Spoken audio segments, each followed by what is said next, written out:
What is up? Welcome back to Uncle Rico's Storytime. Goaltending with opposite hands is not as easy as you may think. Uh, it's not a smooth transition. I was talking to my buddy and he's like, "Yeah, I think it would be like trying to brush your teeth with your left hand." And I'm like, "Yeah, and make the brush super long and heavy." It's totally everything, your footwork, where you're positioning yourself, how you're going to challenge the shooter, closing down the pipes. When I shoot over to the right, I normally have my glove over here, but now I'm holding a huge stick, so the the knob of the stick keeps getting tangled up in the net and like jerking me forward. Once it spun me around.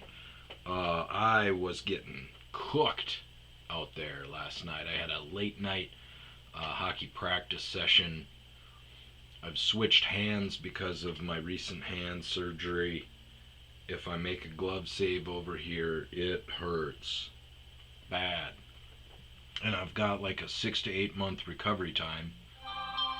So I gotta keep playing hockey. I skated out a few times for my team's playoffs, and I can't do it. I got to get drunk before the games because of my back, and I'm no good at anything else besides face-offs and clearing away the front of the net and screening the goalie. And I get banged around a lot doing that, which normally I don't care, but recovering from surgery and with my back problems from the bed rest, I just can't do it. Even when I'm healthy, I remembered immediately after doing it. I was like, I'm gonna be fucked for the next 3 days.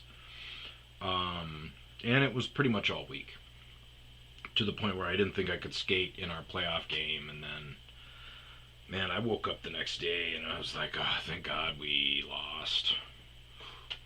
But yeah, I just needed the time off. So went to a late night practice session.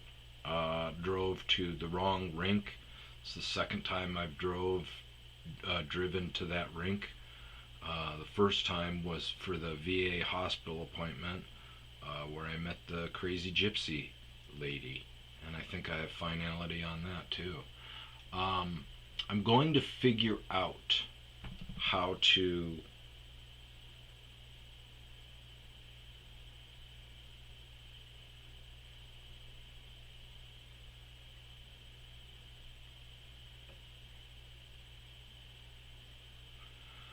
I'm going to figure out how to harness this power, this mystical alchemy power that she speaks of. I'm going to figure out how to nurture it and make it stronger, and then I'm going to do the opposite.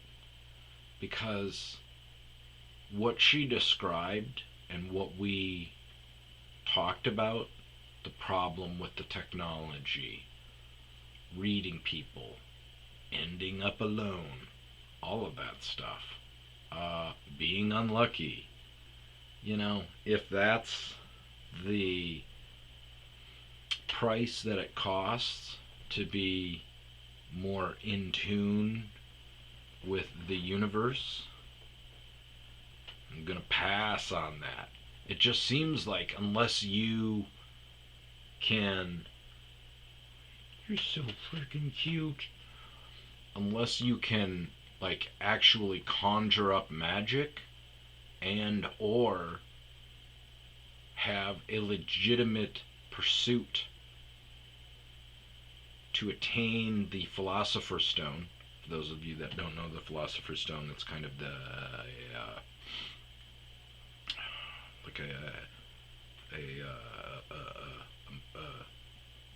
the final reward, the final goal of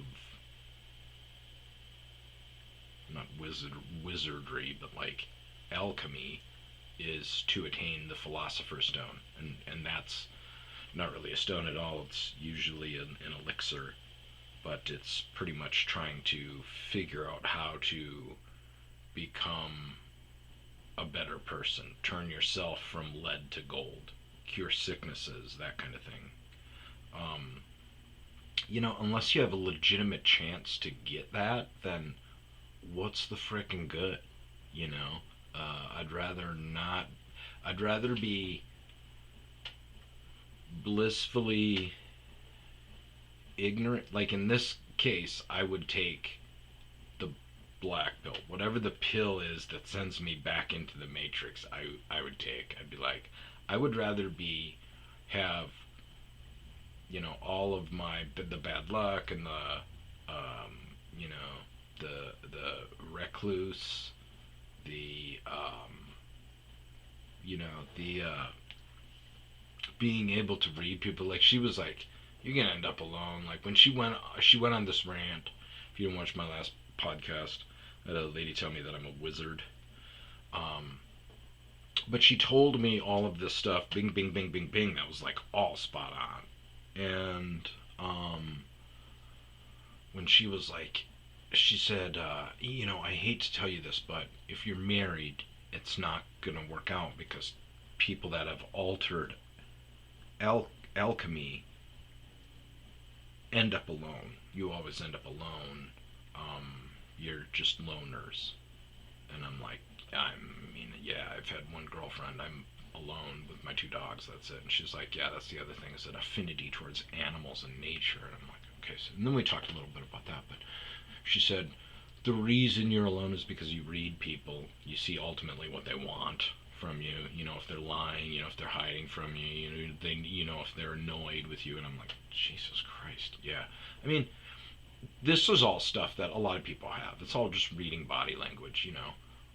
But yeah, I read people all the time. I've had a lot of friendships that I regret that I ended because, I caught them, behind my back, kind of. I didn't catch them saying anything, but like I turned around and caught like a look from, from one to the other, and I knew instantly that they were, what was going on. Um, Talking shit behind my back. But yeah, I was thinking about it. I was like, man, I would rather not have all that shit. I just want to be normal. I mean, she said that it was, a talent thing. Also, There's other stuff in there, but you know, it's not like I'm gonna be a frickin' hockey fucking pro or a singer or an actor or anything. I mean, skill, looks, and stuff like that. She did say. I don't know, but yeah, that's what at this point of my life I'm gonna figure out. Like, there's got to be a book out there where it's like spiritual alchemy, how to harness your mystic powers, and you know, I'll read it, and it'll be like, eat pears right before you go to sleep. And then instead of like embracing that power and eating a lot of pears, like I just won't ever eat pears again. I won't eat fruits before I go to sleep. Not that that's a problem. But if I open this book and read, and it says, you know, do not eat Sour Patch Kids. Or wait, what would it have to be? It would be eat Sour Patch Kids to harness your power. I would unfortunately give up Sour Patch Kids just to go back to normal. Because then I would be like, oh shit, yeah. So that's a reason why my mythical powers have been growing, is my affinity towards Sour Patch Kids. And there's got to be something, you know. In order to harness your third eye, masturbate as much as possible. That's what's going on. My fucking eye is wide open. Okay. Goodbye, porn. Let's go back to being normal. I don't know. But yeah, goaltending is new skates, new pads, and I switched hands. So I was expecting to, you know, be made a fool of, but boy, it's gonna take some work to, get back to being impactful, you know, shut down Tendy. But it'll be worth it. The glove hand is crazy because when I was over here with the glove hand, I'd have to think about it and kind of, you know. But over here, it's like I'm playing catch because I'm a righty. So it's boom, boom. I'm just flicking my wrist out and grabbing pucks. Crossbody. Bloop, bloop, bloop. Bloop. So it should pay off making the transition. I just got to get stronger, get comfortable. Not talking to my cousin anymore. Adam, if you're listening, if you watch this, I love you, man. I don't know what's going on with you, but I'm not the bad guy. My cousin is very liberal, very, very liberal, but we've always kind of agreed not to talk about politics because we help each other out. We both struggle with the same shit. We're both loners. We both need marijuana to get through and to talk to people, to conduct ourselves. So we talk, and I feel like I'm one of his few outlets that he can be open and honest and talk to, which makes the last week tough. But he has started to just bombard me with political stuff, and I let it go, and then finally after a couple of days at 1 in the morning I was like, what the fuck are you doing, man? Like, leave me alone. I'm not the bad guy, I said, I go, dude, with fucking liberal logic, okay, if every person that supports our president is a racist pedophile, then half of the 60% of this country, well, 60% of people that don't live in cities are Nazi pedophiles. Like, that doesn't make sense, and there's like no cut or dry. Like, you think that every single person that supports the president is a sick, evil bastard, and he's like, yes, and I'm like, that the fucking logic doesn't make sense. You're an idiot. So it got out of hand, and I started I told him, I'm like, dude, don't do this, just fucking take a pee, go smoke some pot. Fucking, you're about to ruin a friendship. I mean, we're family, so we'll talk again, I'm sure, but you're about to, we're about to not talk for the next 4 or 5 years. Don't, like, pump the fucking brakes, man. And he got to the point where he's calling me a racist, and he's calling me a pedophile, and oh, have I been to Epstein's Island? And I'm like, dude, blocked. You're gone. And then made a couple of comments on here, and I'll keep them on here because if we have a back and forth on here, it's good for your content and likes and stuff. So let her rip, Adam. But if you're watching this, dude, I'm not the bad guy.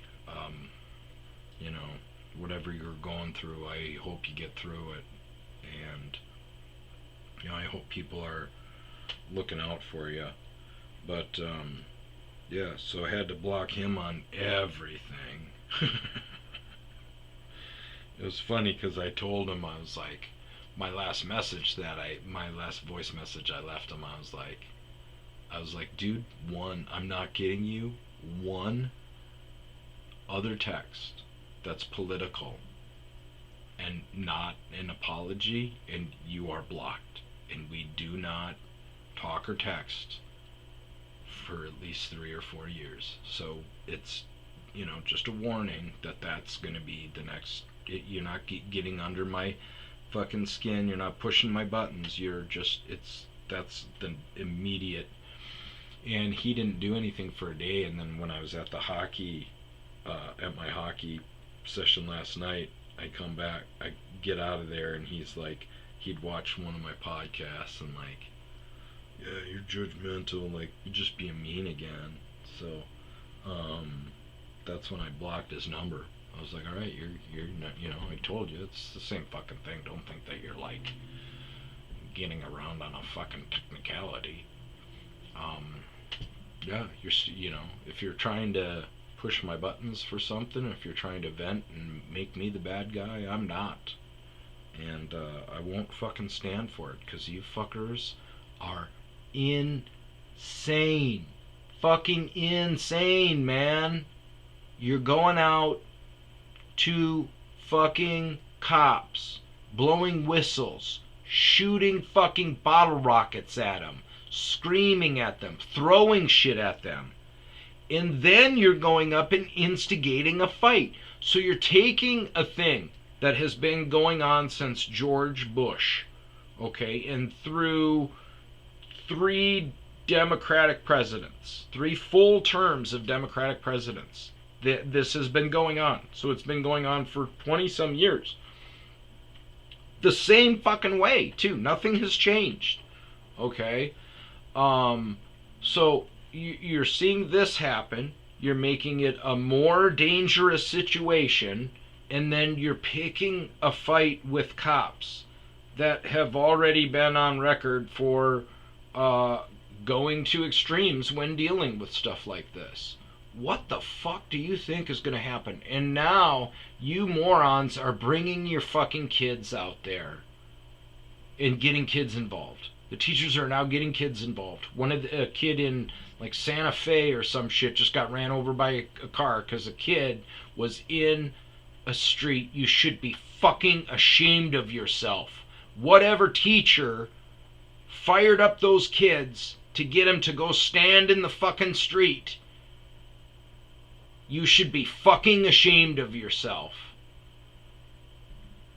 And now this dude is gonna, now my cousin is gonna end a good friendship because he watches the fucking TV too much. Because he goes on Facebook now and he doesn't get a friends feed. I just found out that when you go on, I'm like, why the fuck do I have all the news? What the fuck is going on here? So my 2 Facebook friends tell me, oh yeah, you got to go to the friends tab. Up on the left, you over there, click on that one, bink, okay, now there's all my friend stuff. So now Facebook is just a fucking TV media platform? We do not see what is going on. So Adam, ever since this Facebook switch has gone down, and ever since people started picking fight with immigration agents, has just been bombarded with divisive hatred and anger. And he now thinks that his cousin, who loves him, who volunteers, who is a big brother to a minority kid, who was a teacher, is the most evil Nazi pedophile in the world. And he doesn't think he's brainwashed. On a side note, this is the hockey puck I gave to Zeus a bag of donuts, and immediately I had to take it away because he wasn't spitting out all the chunks. So that led to a bit of diarrhea to clean up.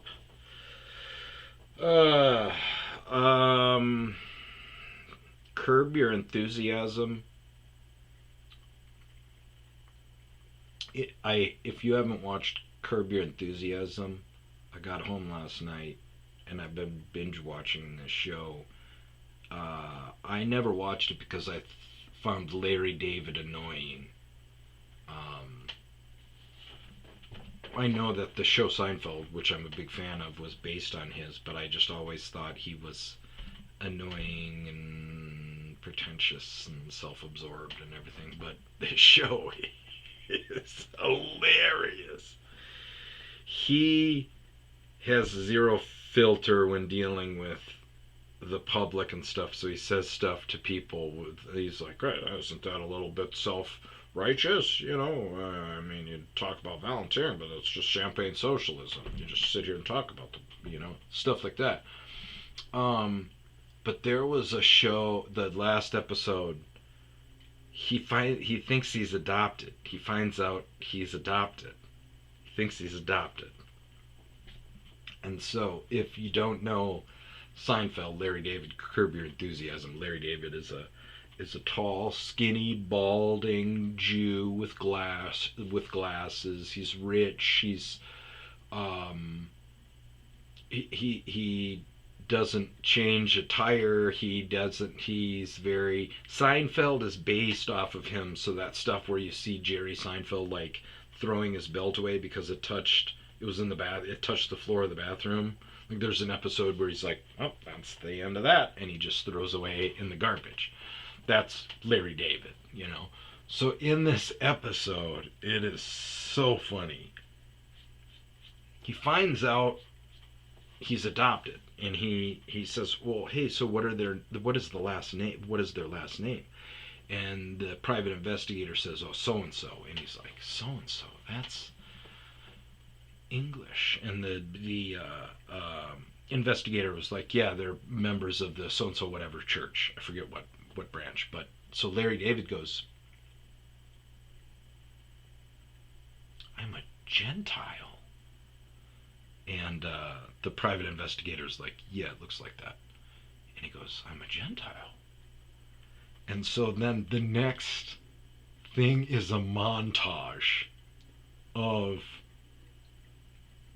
oh my god, he's hunting, he's shooting gun, he's hunting, he wheels out from underneath a vehicle, and he's all greased up, and he's got like reaches for another tool, and he does another tool.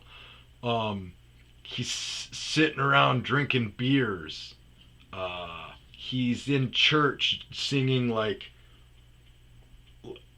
set,